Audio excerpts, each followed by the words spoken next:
Agala Bishop Kasana okusazibwamu kwe kujibwewo asigale nga ye mulabirizo w'okunaakirangirirwe. Twasalawo tuddukire mu kooti obutabala bawo bwenkanya n'ebyamwogerwako ebitaliiko bibalaga nti Mwami Kasana alina abaana bye yazaala oba omukyala gwe yawasa tetubirabangako.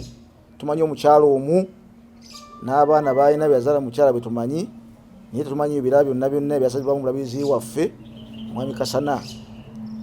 Okuddukira mu kooti tufune obwenkanya kwe kusalawo tuyimirewo Abakristaayo bonna tuwabe omusango guno nga tuwabira buli mulabirizi yeewozeeko kinoomu.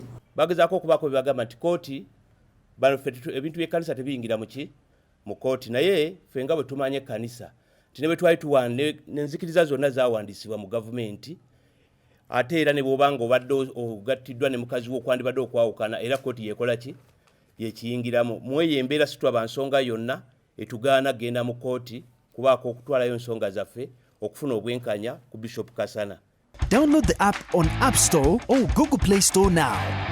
Vision Digital Experience, the future of media.